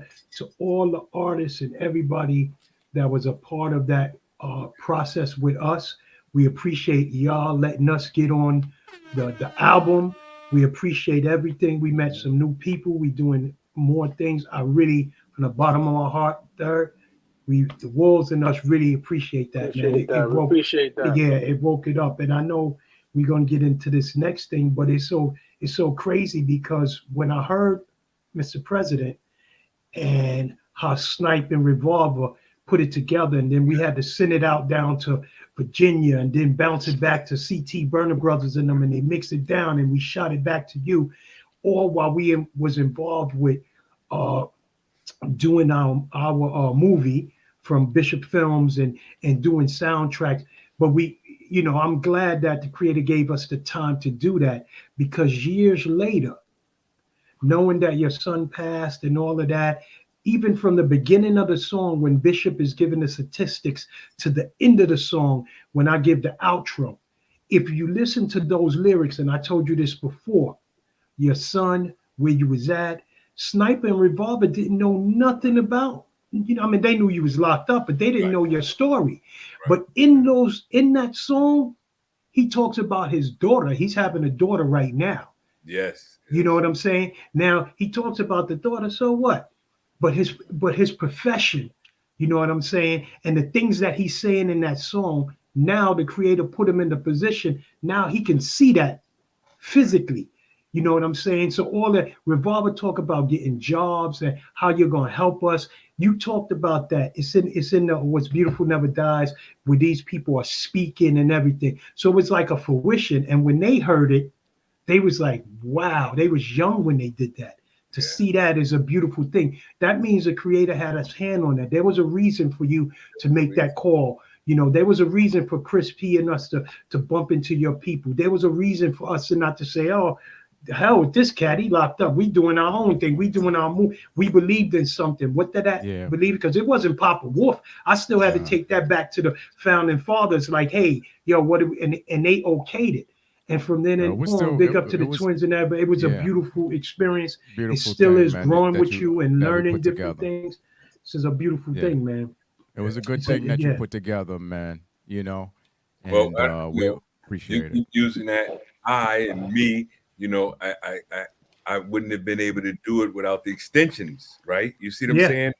That's why I thank everybody. Yeah, able to do it without Pinky. I wouldn't be able to do it without the Moons. I wouldn't be able to do it. You know what I mean? Because that was the extensions. You know what I mean? That was God has always, you know, lined up extensions, and so I knew they were extensions. You know what I mean? And so when I was rough on people, like, you know, I'm still rough on people because that's how it is. Okay, this is what I'm saying. This is how I see it, right? You know, like real short version of this. And you know how I was with you guys, anybody, like, and I know the times when people are like, man, in jail talking to me like this, what? Why would you hang? Because God was saying, look, the outcome. Look at the outcome, right? Look, we've won the awards that were won on this end. No Grammy could have it. None of them have it. Do you understand that? So what I'm saying is, for me, it was more like, if I see you, let's just say we run in the race, you know, when they have the race, man, you know, USA, and they all running it in their lanes, you know, if you step out of your lane, if I'm there and I literally was running next to you, right, you know what I mean, and you were just one step from it and we was going for it all, you can be sure if I even think that there's a chance that one of us might make it, you're going to make it, because I'm just going to kind of fall on you and push you and give you that extra little push to cross that line first, because we both can't win. That was obvious too. So in my mind, you know, I wasn't going to win it on my own, right? And I wasn't trying to win it because I wasn't going nowhere. Everything that, when you guys went to that dinner and everything that ever happened, remember, I wasn't there. So all these things that happened, the awards, everything that was happening, the people partying and seeing everybody in my shirts and, you know, all of this stuff there and living it up, man. And for years, it was hard to forget that I'm not there. I was living it vicariously. Like, that's the way I want it. They did exactly what I said. Look at the outcome. You know what I mean? You called me that day. You called me. You was like, yo, this is the one where we won the award. There. Look at Pinky right there. Yeah, Pinky in the back. Pinky right behind us. Yeah, we won that award that day. I remember the day because it was like rushed on us because to get on the stage, because I guess the person that was supposed to get the award couldn't do it. So I had to write something real quick and go up there and present and if you always, I always say, bro, if you look at the lady's face, right? Because you know, it's like most things I was doing in the under the third eye thing, right? In their mind, these people in New York, you know what I mean? And remember, this is where the presidents go. This vote on by all kind of countries. We got those looks when we was there. Right. In their mind, it was like, okay, we just inviting the guy that, you know, behind this, and you know, at that time I had a wife, and you know, we just inviting them. So, you know, you see what I'm saying? And so when they saw, like, wait a minute, brothers would change, like a whole crew is up in here, right? And without going into it, that's what the beauty of it. When I was like, yes, you know what I mean? Because when I called you, like, y'all got to go there and get that for me, man. Yeah. You got to go there. I called Bishop and them. They was like, what? We just going there to say, nah, they want us to go. Nobody wanted to believe that was happening, right? Like, man, what? Yeah, they with that award. Man, ain't winning no award for no Obamas or nothing else, right? And I'm going, nah, this is happening, right? But I wish Jonathan was listening, because that's the lawyer. Remember my lawyer, our lawyer? Oh man, Jonathan was like, yo, because he knew some of the people there. He knew some of the people there too. He knew some of the people. But third stratum straight, like, yo. So we're gonna get into a news break real quick with BK Pinky. Bring it on, brother.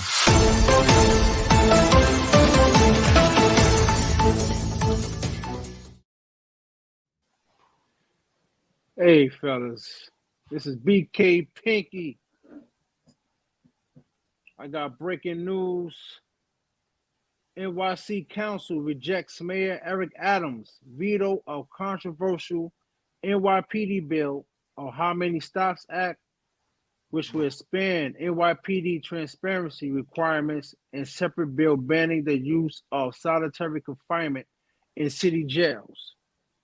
This will new require NYPD officers to log in basic information like race, age, and gender about every individual that stopped as part of an investigative encounter like a stop and frisk. Mayor Adams, these steps can no longer occur in these shadows, especially the ones that look like us. Too much Black suffering trauma that NYPD has conflicted upon us using these tactics. The Black and brown communities had enough.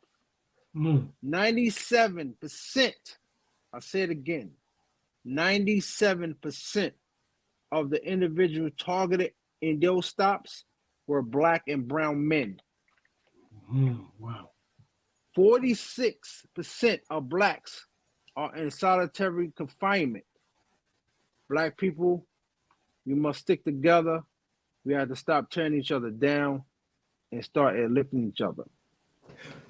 The late, great Michael Jackson said is clearly, all they want to say is they don't really care about us. Oh, yeah. This is BK he said Pinky. it nicely. This is BK Pinky. And I'm out. Yeah. Yeah. Thanks for that news clip, Pinky. Thanks for those statistics. Thank you. I know you be doing all of the research on that, and we really appreciate you giving us that street news and stuff like that. So we really appreciate that. I just want to real quick say my condolences to 3 U.S.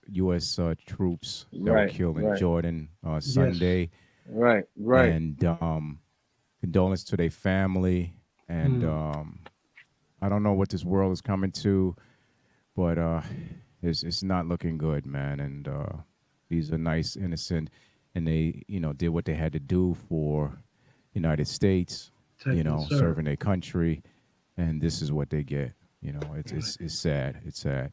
It could have been somebody from my family, anybody, man. It's like, it's getting worse, man. Our hearts go out to their families, to our fallen soldiers. Yeah.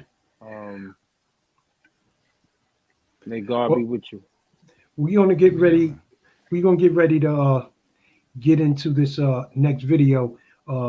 T, I think this might be a little world premiere for us right here. But before I get into that, it's a world premiere. I think it. But before we give them that world premiere, I want to shout out, to AKA Productions. Let me move my mic over here. AKA Productions, D Music. Definitely y'all gotta log on, do your homework media, realreachradio.com. Once again, do your homework media. Also realreach.com, aka Productions, D Music, CT Burners, CT Burner Brothers, you know what it is, True Blue Entertainment, Omade 4 Queen's Beauty, and Exhale Yoga instructor and lifestyle coach. Basement for Nam, all of y'all, big up. We're gonna get into this. Bishop Respects. I think this really is a world premiere, though. Yeah. We got to drop it like that. Yeah, drop it like let's that. Let's see it. And I want to thank my brother for coming in, Darrell Jones. It's been a pleasure, man. We definitely got to do it again, man. Yes. And we getting together to do what we have to do. We ain't just coming in. Pinky, listen, the whole do your homework, right? The whole conglomerate. Pinky will be doing more news than a little bit. They don't know. So tell them the radio station we're doing. Tell them the radio station. Underestimating what we about to do.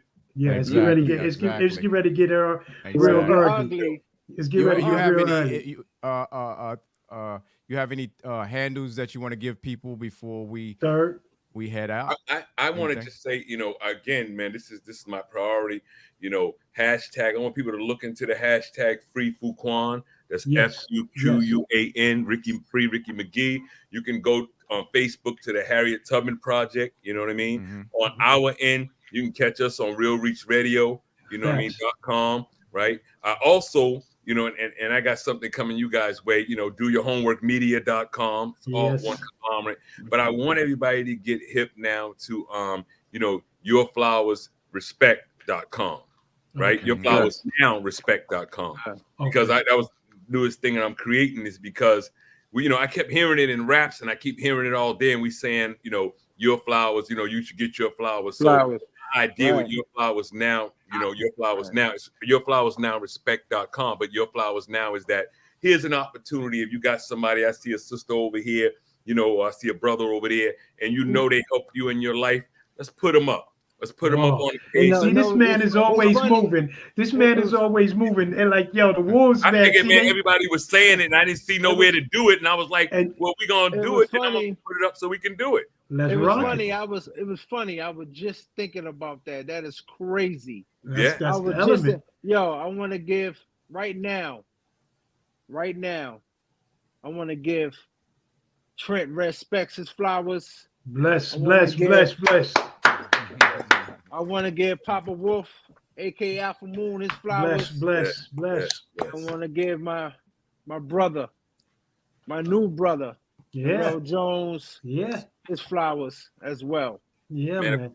And in return, of course, we're not gonna just keep it that way. We're gonna put them. You write what you want to say, what your picture you want to put, right? That's the purpose of it, right? Yeah. And on yourflowersnowrespect.com is to be able to say, we'll go on and show that, man. We're going to do it while we here, right? So you'll get your flowers from me right there, man. Just starting that. And I want everybody that loves somebody that care about them now, or somebody that might have fell off, even somebody in the joint, you might want to give them that they did for you. Or a grandmother don't know. You know what it feel like? And I got the t-shirts. So I got the t-shirts and everything. You got the merch. You got the merch. Everybody that get it, man. I don't do all that. Who to hand that to? Everybody. For everybody that, you know, get up there, man, I want to give them the shirt as well, right? And make access, because if we can honor each other now, not just say it in raps and the way I saw it, and really have a space for that, then we can start saying, yo, this is how I see somebody else. And it'd be a valuable thing to find yourself there and know somebody you might not expect to give a damn about you. Yeah. You know what I mean? That was crazy. You said that. That's crazy, because you had said one time to us, you said, yo, you know what? You guys never even asked me, was I innocent or guilty? And you guys, all these years, we never talked about it. You know, most people that not to interrupt you, but most people that I'm doing things with, and, you know, when I got home or whatever, even from reverends and everything, they'll go, you never brought it up. I never brought it up because me being innocent, telling you that, right, wasn't going to get us where we had to go. That's right. Doing what we had to do, and to be able to come back to it today, when God was going to bring me here, everything we need is there. So I want to conclude, you know, for you, man, because I want you to get to that. But those shout outs, I want to definitely give a shout out to Steph. I want to give a shout out to my sister holding me down. You know what I mean? I want to give a shout out, man, to a whole bunch of sisters, man. Jackie, my brother Ricky McGee's lady. You know what I mean? Because everybody's my brother M1. You know what I mean? My man tight behind the wall. My man Dominic. Because all these people, man, are part of our family. That's right. If black folks don't want to have a family, we're going to show them one. Exactly. You see what I'm saying? Because the evidence is, why could we last so long and see each other first times like these and talk for years and pull off project after project, right?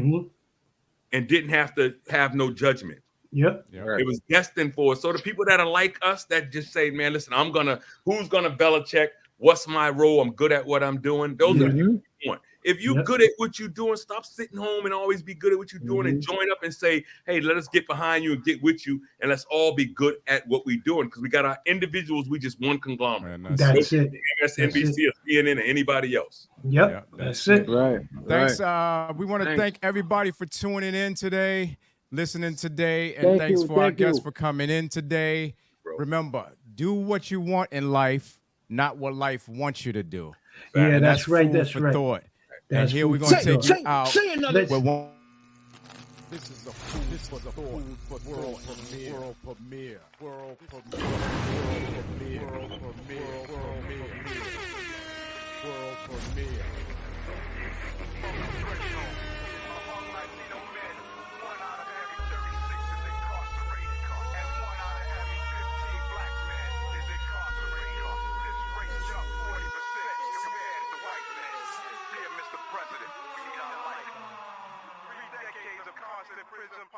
population growth has pushed the United States over a new unwelcome threshold. Among Latino men, 1 out of every 36 is incarcerated, and 1 out of every 15 black men is incarcerated. This rate That's jumped Sniper. 20% compared to white That's men. Revolver. Dear Mr. President, That's Wolfpack. They niche niche winning. One more time. Growth has pushed the United States over a new unwelcome threshold. Among Latino men, 1 out of every 36 is incarcerated, and 1 out of every 15 black men is incarcerated. This rate jumped 40% compared to white men.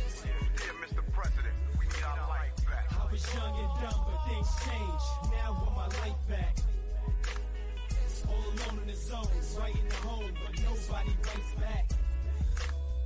And it's war in the yard, they grilling me hard. You know I gotta fight back. But my knees are scarred, I'm praying to God, Lord help me get my life back. Dear daughter, please accept this call. I let you down, not scratch that, I let you fall. Apologize for being behind bars and 4 walls, but I'm a changed man now, and I just can't lose it all. I read books while they live and play ball, trying to get the knowledge I need to live and stand tall. But half a ton, we need plenty more. Not enough to keep me warm if I decide to burn them all. See, how could I make it when I leave, when it's not enough programs to make it and succeed? I'm running out of options and tricks up my sleeves, so I'm writing this to you so you can help me, please. I'm desperate, I don't wanna go back. The life I live ain't the life I wanna attract. When they find live, ain't the life I wanna attract. When they find out you're a felon, ain't no helping with that. Ain't no adding to the problem, just minus subtract, dear daughter. I was young and dumb, but things changed. Now I want my life back. All alone in the zone, right in the home, but nobody writes back. And it's war in the yard, they grilling me hard. You know I gotta fight back. But my knees are scarred from praying to God, Lord help me get my life back. It's a brand new day, a brand new life for me. But when I was living, probably wasn't right for me. Had patience to be the best that I could be. Law violations, nobody wanna hire me. Pete, listen, how we gon' eat? Maybe it was meant for me to really hit the streets. Hold on, I don't wanna go out there, but Lord knows that it's go out there. So I chop it, flip it, and push O's out there. Why should I care? My daughter needs something weird. Hustling like so many years, shed so many tears, kinda feel like Christ ain't here. So dear Mr. President, I need a J.O.B. more than a sick man needs medicine. I ain't trying to go back, that place ain't for me. Stand up and help or sit back and ignore me. I was young and dumb, but things changed. Now I want my life back. All alone in the zone, right in the home, but nobody writes back. When it's war in the yard, they grilling me hard. You know I gotta fight back. But my knees are scarred from praying to God, Lord help me get my life back. Mr. President, this is the voices of Wolfpack from New York. With our love forms knowledge and power. Papa Wolf, Bishop, Chris P, Twin,